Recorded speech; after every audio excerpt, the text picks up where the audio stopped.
लेकिन वीडियो यहाँ पे आ चुकी है और मुझे पता है सीजन 1 का तुम्हें थोड़ा बहुत याद नहीं होगा। अभी मैं तुम्हें हल्का सा रिकैप दे देता हूँ।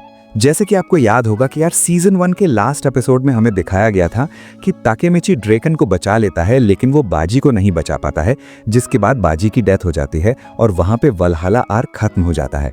जिसके बाद वो एक एग्जीक्यूटिव बन जाता है टोमन का, यानी कि वो फर्स्ट डिवीजन का कैप्टन बन जाता है कि नहीं? आपको याद होगा इतना तो वो, ठीक है ना? सब लोग उसे रिस्पेक्ट दे रहे होते हैं, इवन उसके पुराने गैंग के मेंबर्स भी यहाँ पे होते हैं। जब वो यहाँ पे ऊपर आता है तो यहाँ पे ब्लैक ड्रैगन के पुराने मेंबर्स होते हैं, शिशिओ इनुई, हजमे कोकोनोई, हक्काई शिबा, इसके अलावा यहाँ पे पाचिन और पयान भी होते हैं। और तभी यहाँ पे किसाकी आता है। वो ऐसे मीटिंग्स में अक्सर आया नहीं करता है, लेकिन वो आ जाता है क्योंकि आज बात कुछ अलग होती है। इनको पता चलता है कि इनके बीच में कोई धोखेबाज है जिसका पता इनको लगाना है। किसाकी इधर चिफुयू और ताकेमिची को अपने साथ लेके जाता है एक अलग रूम में। यहाँ पे ये लोग वाइन वगैरह पीते हैं, वाइन या बियर जो भी ये लोग पीते हैं, और चीयर्स वगैरह करते हैं। यहाँ पे पहले तो किसाकी इनसे माफ़ी वगैरह मांगता है कि यार मैंने गलत किया, जो भी किया फलाना ढिमका, लेकिन उसके बाद ये दोनों बेहोश हो जाते हैं, जिसके बाद वो अपने असली रंग दिखाता है। इन दोनों को बांध के वो चेयर पर रख देता है और किसाकी यही बोलता है कि मुझे पहले से पता था कि चिफुयू तुम हो धोखेबाज, ठीक है? तुम्हारी वजह से ही पुलिस हमारे पीछे पड़ी हुई है और तुमने ही जरूर उनको कोई इन्फॉर्मेशन दी है। जिसके बाद यहाँ पे वो चिफुयू को सर में गोली मार देता है और मरने से पहले यहाँ पे चिफुयू ताकेमिची से यही कहता है कि प्लीज टोमन को बचा लेना। जिसके बाद यहाँ पे किसाकी ताकेमिची के सर पे बंदूक रख देता है और यहाँ पे एपिसोड एंड हो जाता है कि नहीं? आपको याद होगा पिछला सीजन ऐसे ही एंड हुआ था। तो चलिए फिर ये वीडियो शुरू कर लेते हैं। सीजन 2 के फर्स्ट एपिसोड की शुरुआत में हमें फिर से किसाकी का सीन दिखाया जाता है, जो कि ताकेमिची को काफी फोर्स कर रहा होता है इन्फॉर्मेशन निकलवाने के लिए, और उसको एक तरीके से ब्लेम कर रहा होता है कि तुमने टोमन को धोखा दिया, तुम्हारी हिम्मत कैसे हुई ऐसा करने की, बताओ मेरे को। लेकिन यहाँ पे ताकेमिची खुद कंफ्यूज्ड होता है, वो कुछ बोलने लायक भी नहीं होता, तो इसलिए वो चुप रहता है, जिससे भाई किसाकी को गुस्सा आना शुरू हो जाता है और वो उसके सर पे बंदूक रख देता है। उसके यहाँ आंख से आंसू आते हैं और वो उसे कहता है कि गुड बाय मेरे हीरो। तो यार लास्ट टाइम हम काफी कंफ्यूज हो गए थे कि यार किसाकी अगर ताकेमिची को मार भी रहा है तो उसको रोना क्यों आ रहा है और उसने उसको हीरो क्यों बोला। तो मोस्ट प्रॉब्ली इस एपिसोड के एंड तक आपको उसका आंसर मिल जाएगा। जब वो यहाँ पे ताकेमिची के ऊपर गोली चलाने वाला होता है, तभी यहाँ पे पावर सप्लाई कट कर दी जाती है और ताकेमिची को बचा लिया जाता है। यहाँ पे ताकेमिची बेहोश हो चुका होता है और जब उसे होश आता है तो वो यहाँ पे किसी और ही जगह पहुंच चुका होता है। उसके पैर पे यहाँ पट्टी बंधी होती है। तभी उसे याद आता है कि उसकी पैर में किसाकी ने गोली मार दी थी। सामने यहाँ पे एक लंबे बालों वाला आदमी खड़ा होता है। भाई पीछे से देख के ऐसा लगता है कि ये बाजी है, और मुझे भी ऐसा लग रहा था कि ये बाजी है, लेकिन हमें बताया जाता है कि ये काजुतोरा है। यहाँ पे ताकेमिची काजुतोरा को देख के खुश हो जाता है और कहता है, हे काफी समय हो गया काजुतोरा तुमसे मिले हुए। उसको रियलाइज होता है कि अब तो 12 साल हो चुके हैं और काजुतोरा कब का जेल से बाहर निकल गया होगा। तभी यहाँ पे काजुतोरा ताकेमिची को बहुत बुरी तरह से मारना शुरू कर देता है। वो उसको मार मार के नीचे गिरा देता है और थोड़ी देर बाद उसे कहता है कि तुम्हें पता है, कुछ समय पहले एक लड़की को कुछ लोग ऐसे ही मिलके मार रहे थे। जब मैं उस लड़की को बचाने के लिए सामने कूदा तो मुझे पता चला कि वो टोमन के मेंबर्स हैं। अब बताओगे मुझे ताकेमिची की टोमन की ऐसी घटिया हालत कैसे हो चुकी है? यहाँ पे भाई ताकेमिची खुद शॉक में होता है। उसको तो खुद नहीं पता होता कि चल क्या रहा है। तो काजुतोरा इधर ताकेमिची को बताता है कि ड्रेकन को तो जेल हो गई थी, जिसके बाद यहाँ पे थोड़े समय बाद माइकी गायब हो गया था। तब से ही टोमन गलत दिशा में जाने लग गया और सिर्फ चिफुयू ही बचा था जो कि अकेले लड़ रहा था। यहाँ पे हमें पहले का सीन दिखाया जाता है जब काजुतोरा जेल से बाहर आया था, उसकी सजा खत्म हो गई थी, तो चिफुयू उसको पिक करने के लिए आया था। जब ये दोनों साथ जा रहे होते हैं गाड़ी में, तो चिफुयू काजुतोरा को सारी की सारी इन्फॉर्मेशन दे देता है टोमन के बारे में, कि कैसे टोमन काफी गलत डायरेक्शन में जाने लग गया है और जैसा पहले टोमन हुआ करता था वैसा अब वो नहीं रहा है। इन सब के पीछे ब्लैक ड्रैगन के मेंबर्स का हाथ है। ब्लैक ड्रैगन के मेंबर्स के पास अंधा पैसा है, जिस वजह से टोमन और साथ ही साथ माइकी भी बिगड़ गया। इस पैसे ने ही पूरे टोमन को करप्ट करके रखा हुआ है। तो बेसिकली यार ब्लैक ड्रैगन्स के पास काफी अंधा पैसा है और काजुतोरा को उनके बैंक अकाउंट्स के बारे में पता चल जाता है और इसका यहाँ पे यही प्लान होता है कि वो इस पैसे को किसी ना किसी तरह बंद करेगा, उसका सोर्स पता लगा के, जिससे कि यहाँ पे इनके पास पैसा खत्म हो जाए और टोमन से ब्लैक ड्रैगन को निकाल दिया जाए। वहीं दूसरी ओर चिफुयू का ये काम था कि वो किसाकी को संभालेगा, लेकिन बीच में ताकेमिची का सीन आ जाता है और वो ताकेमिची को बचाने के चक्कर में खुद पकड़ा जाता है। तो यार ये जो मैं सीन बता रहा हूँ कि ताकेमिची का सीन आ जाता है, ये भी तुम्हें एपिसोड के एंड तक पता चल जाएगा। यहाँ पे फिर से अभी का सीन दिखाया जाता है और काजुतोरा यही कहता है कि मुझे तुमसे घंटा फर्क नहीं पड़ता ताकेमिची, मैं तो बस चिफुयू को बचाना चाहता था, इसलिए मैं उस बिल्डिंग में गया था, लेकिन जब तक मैं वहां पहुंचा तब तक काफी देर हो चुकी थी। इसके अलावा इस काम में हमारा हाथ एक और बंदा बता रहा था जो कि एक पुलिस ऑफिसर है। वो खुद चिफुयू के पास आया था हमारी मदद करने के लिए। तो यहाँ पे ताकेमिची को समझ आ जाता है कि वो पुलिस ऑफिसर और कोई नहीं बल्कि नाओतो है, और वो पूछता है कि तो फिर क्या तुम दोनों ने उस पुलिस ऑफिसर की मदद की?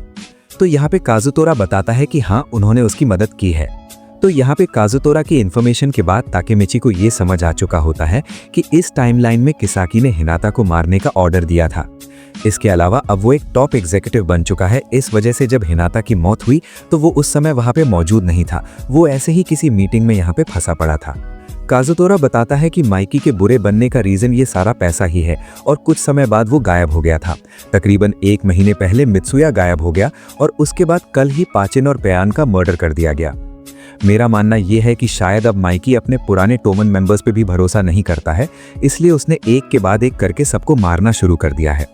ये सुन के भाई ताकेमिची शॉक हो जाता है और वो यही सोचता है कि ऐसा कैसे हो सकता है, माइकी कभी भी ऐसा नहीं कर सकता। काजुतोरा कहता है कि मैं तुम्हें किसी से मिलवाना चाहता हूं, तो चलो फिर। यहाँ पे ये लोग एक गली के पास आके रुकते हैं और काजुतोरा ताकेमिची से कहता है कि उस गली में एक बंदा तुम्हारा इंतजार कर रहा है, जाओ उसके पास। तो यहाँ पे भाई ताकेमिची जब इस गली के अंदर आता है तो हमें दूर से ही दिख जाता है कि यार ये और कोई नहीं बल्कि नाओतो होता है। जब वो उसके पास पहुंचते हैं तो उसे देख के वो काफी ज्यादा खुश हो जाता है और वो कहता है, हे नाओतो, कैसे हो तुम? तो यहाँ पे नाओतो भी खुश हो जाता है और वो कहता है, हे ताकेमिची, कितना समय हो गया तुमसे मिले हुए, क्या हाल है तुम्हारी? यहाँ पे वो ताकेमिची के पास आता है और उसके हाथों में हैंडकफ्स बांध देता है भाई, और तभी यहाँ पे चारों तरफ से ताकेमिची को घेर लिया जाता है। पुलिस ऑफिसर्स उसे घेर लेते हैं और नाओतो ये कहता है कि तुम्हें खून करने के इल्जाम में गिरफ्तार किया जाता है, तो चलो मेरे साथ। तो यहाँ पे भाई ताकेमिची तो शॉक हो जाता है। वो जब से इस टाइमलाइन में आया है उसको तो शॉक पे शॉक मिले जा रहे हैं और वो यही सोचता है कि क्या मेरे को खून करने के इल्जाम में गिरफ्तार किया जा रहा है। जिसके बाद यहाँ पे नाओतो ताकेमिची को पुलिस स्टेशन में लेके आ जाता है। नाओतो इधर ताकेमिची को बताता है कि जब भी तुम पास्ट में गए हो तो वहां जाके जो भी तुमने चेंजेस किए हैं उसकी वजह से मेरी टाइमलाइन में काफी बड़े बड़े चेंजेस आए हैं। एकदम से चेंजेस हो जाते हैं और फिर चाहे तुमने कुछ भी किया हो, उसके बाद अगस्त 10 को ही हिनाता की डेथ हो जाती है। यहाँ पे वो लैपटॉप ओपन करता है और ताकेमिची को एक वीडियो दिखाता है। वो बताता है कि चिफुयू ने चुप के ये वीडियो रिकॉर्ड की थी जिसका तुम्हें अंदाजा नहीं था। तो यहाँ पे बेसिकली इस वीडियो में हमें ताकेमिची का सीन दिखाया जाता है और वो यहाँ पे आके बैठते हैं और भाई वो बिल्कुल गुंडे की तरह बन चुका होता है और वो एक बंदे को बुलाता है और कहता है, हे मैं तुम्हें एक ऑर्डर देना चाहता हूँ, समझे? किसी इंसान का खून करना है, तुम्हें उससे कोई लेना देना नहीं है कि वो इंसान कौन है, कहाँ रहता है, बस तुम्हें उसका खून करना है। मुझे भी नहीं पता कि वो इंसान कौन है, तुम्हें सारी डिटेल्स कल मिल जाएंगे, ठीक है? तो यहाँ पे बेसिकली ये बंदा और कोई नहीं बल्कि अक्कुन होता है जिसको ताकेमिची ऑर्डर दे रहा होता है खून करने का। यहाँ पे अक्कुन की वाइफ प्रेग्नेंट होती है और अक्कुन को अपनी वाइफ के साथ रहना होता है, लेकिन ताकेमिची उसको डांट देता है और कहता है, नहीं, तुम्हें समझ नहीं आ रहा, तुम्हें जो ऑर्डर दिया गया है सिर्फ वो करो, ज्यादा बकवास मत करो, समझे?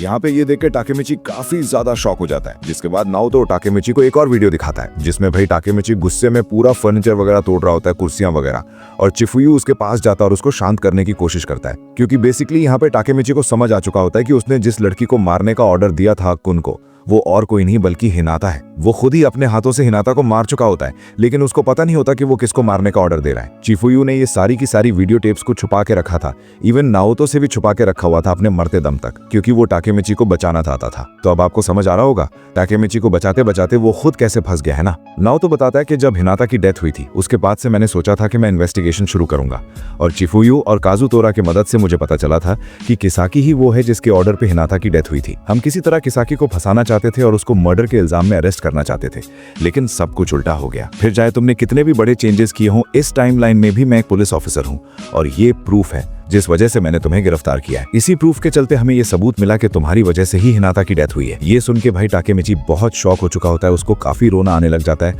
उसका दिल एकदम टूट जाता है और वो नीचे बैठ जाता है। वो कहता है, ये क्या हो रहा है? मतलब पहले समझ आता था कि हिनाता की डेथ हो रही थी और हम उसको बचाने की कोशिश कर रहे थे, लेकिन इस बार मेरी वजह से हिनाता मर गई। नहीं नाओतो, मैं ऐसा नहीं कर सकता, बस बहुत हो गया। हम किसी भी तरह पास्ट को चेंज नहीं कर सकते, बहुत हो गया यार, मेरे बस की नहीं है ये सब करना। तो यहाँ पे नाओतो टाकेमिची को थोड़ा मोटिवेट करने की कोशिश करता है और वो कहता है, हे ऐसा मत बोलो यार, तुम जरूर हिनाता को बचा सकते हो।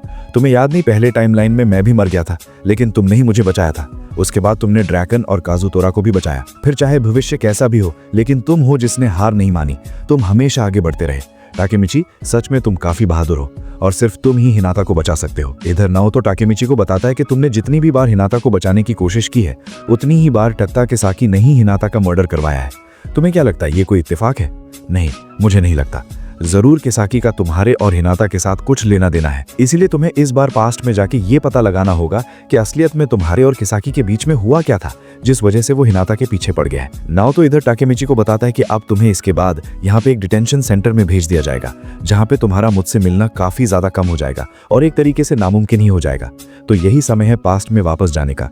तुम कर सकते हो टाकेमिची। यहाँ पे टाकेमिची भी मोटिवेट हो जाता है और वो नाओतो से हाथ मिला लेता है। भले उसको पता होता है कि वो सिर्फ 12 साल पहले ही जा सकता है, वो ज्यादा कुछ चेंज नहीं कर सकता, लेकिन वो फिर भी पूरी कोशिश करेगा हिनाता को बचाने की। वो चिफुयू को शुक्रिया अदा करता है और साथ ही साथ काजुतोरा को भी शुक्रिया अदा करता है और वो यही सोचता है कि वो पास्ट को चेंज करके ही वापस आएगा। यहाँ पे जब वो पास्ट में आ जाता है तो वो देखता है कि हिनाता के साथ वो बॉलिंग कर रहा होता है और एक स्ट्राइक मारता है। उसने 3 बार लगातार इधर स्ट्राइक्स मारे होते हैं। इधर हिनाता भी एक बॉल फेंकने की कोशिश करती है, लेकिन उससे फेंकी नहीं जाती है, वो तो बिल्कुल गटर में चली जाती है। ठीक है, तो टाकेमिची उसको देख के बोलता है कि कितनी क्यूट है वो, और भाई वो यहाँ पे रोना ही शुरू कर देता है। उसको रियलाइज होता है कि हाँ, वो इस समय पहले बॉलिंग किया करता था। उसकी यहाँ पे फिर से जब टर्न आती है तो वो यहाँ पे बॉल फेंकने के लिए तैयार होता है और उसके साथ साथ यहाँ पे साइड में एक और बंदा होता है जो बिल्कुल टाकेमिची की तरह यहाँ पे बॉल फेंकता है। ये दोनों यहाँ पे स्ट्राइक करते हैं। इनके सारे के सारे वो स्किटल्स क्या कहते हैं, इनको गिर जाते मैये, है ना। और साइड में जो ये बंदा होता है वो कहता है कि क्या बात है, हम दोनों का स्ट्राइक हो गया। उसके लिप्स पे यहाँ पे स्कार होता है और उसने अपना सर बिल्कुल शेव टाइप कर रखा था, ब्लू टाइप बाल होते हैं उसके, है ना। और ये और कोई नहीं बल्कि ब्लैक ड्रैगन का मेंबर हक्काई शिबा होता है। टाकेमिची भी उसको देख के पहचान जाता है कि ये हक्काई शिबा है और उसको देख के वो काफी डर भी जाता है। तो दोस्तों, आज की वीडियो के लिए सिर्फ इतना ही। आई होप आपको ये वीडियो पसंद आई होगी और लोगों के साथ शेयर करो यार, जो भी लोग देखते हैं, ठीक है।